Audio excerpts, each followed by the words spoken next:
لیکن یاد رکھیں یہ سب علوم دنیاوی علوم کہے جاتے ہیں جو ایک انسان کو دنیاوی زندگی گزارنے کے لیے رہنما اور رہبر یا کہے تو دنیاوی زندگی کی خوشحالی کے لیے یہ ذرائع اور اسباب کے طور پر ہیں. لیکن قربان جاؤں محمد رسول اللہ صلی اللہ علیہ وسلم پر کہ آپ پر نازل ہونے والا یہ قرآن جب کسی سینے کے اندر اتر جاتا ہے اور کسی کے دماغ کے اندر یہ بیٹھ جاتا ہے اور یہ کسی کی زبان کے اوپر جاری ہو جاتا ہے، یاد رکھو دنیا کی کوئی ڈگری، دنیا کا کوئی کوالیفیکیشن، دنیا کا کوئی ایجوکیشن اس ڈگری کا مقابلہ تو کیا اس ڈگری کے مقابلے کی ریس میں بھی نہیں آ سکتی.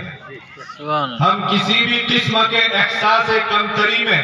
ان حفاظ سے مخاطب ہو کر کے یہ بات کہنا چاہتا ہوں کہ آپ کسی ڈاکٹر کی ڈگری کی بنیاد پر،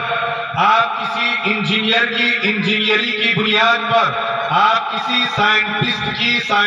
ڈگری کی بنیاد کے اوپر، یا آپ کسی بھی دنیاوی علوم کے کوالیفیکیشن کی بنیاد کے اوپر اپنے آپ کو احساس کمتری میں مبتلا کرتے ہوئے کبھی بھی کم درجے کا نہ سمجھیں، اس بنیاد پر کہ آپ کی ڈگری، آپ کے مقام، آپ کا مرتبہ، آپ کا اسٹیٹس وہ اسٹیٹس آپ کو دیا گیا ہے جو محمد رسول اللہ صلی اللہ علیہ وسلم کو اللہ تبارک و تعالیٰ نے جبرائیل کے واسطے سے حامل قرآن اور حافظ قرآن ہونے کی نسبت سے عطا کیا گیا.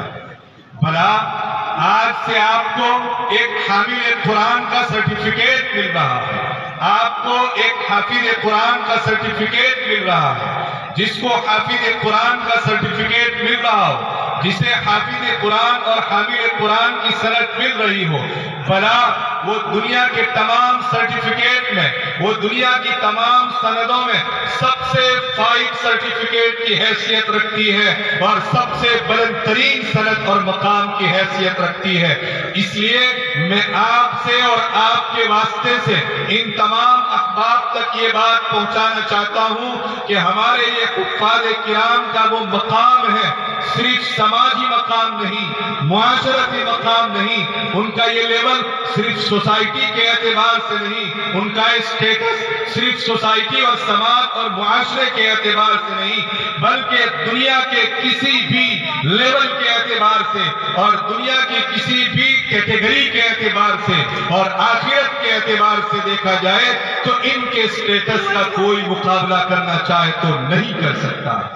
اسی لیے پیارے آقا جناب محمد رسول اللہ صلی اللہ علیہ وسلم نے حفاظ کرام کا مقام اور مرتبہ بتلاتے ہوئے یہ بات ارشاد فرمائی، اشراف امتی حملۃ القرآن،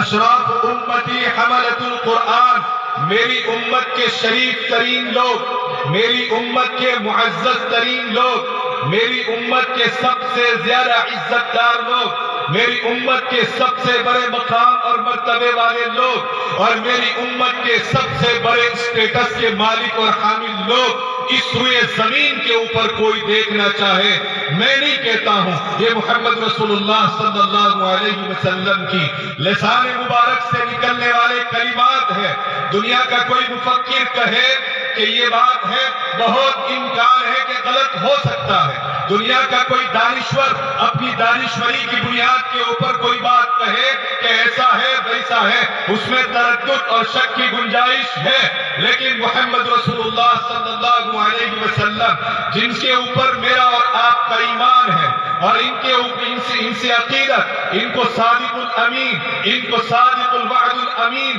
کا عقیدہ رکھے بغیر میرا اور آپ کا ایمان کبھی بھی کامل اور مکمل نہیں ہو سکتا ہے. اگر وہ یہ بات کہہ دے کہ صبح ہے تو وہ کبھی شام نہیں ہو سکتی اور شام ہے تو وہ کبھی صبح نہیں ہو سکتی. وہ فرماتے ہیں اشراف امتی حملۃ القرآن کہ میری امت کے شریف ترین لوگ اگر کوئی ہو سکتے ہیں تو یہ حامل قرآن ہے جو اپنے سینے میں قرآن لیے لیے آج سے پھریں گے. بازار جائیں گے قرآن ان کے ساتھ ہوگا، مسجد جائیں گے قرآن ان کے ساتھ ہوگا، مدرسہ جائیں گے قرآن ان کے ساتھ ہوگا، خشکی پر چلیں گے قرآن ان کے ساتھ ہوگا، سمندر میں چلیں گے، ہوائی جہاز پر اڑیں گے، فضاؤں میں اڑیں گے، قرآن ان کے کے ساتھ ہوگا، اس لیے کہ علماء کرام کی موجودگی میں بڑی ذمہ داری کے ساتھ یہ بات کہنا چاہتا ہوں، صحیح احادیث کے اندر سوائے ایک جگہ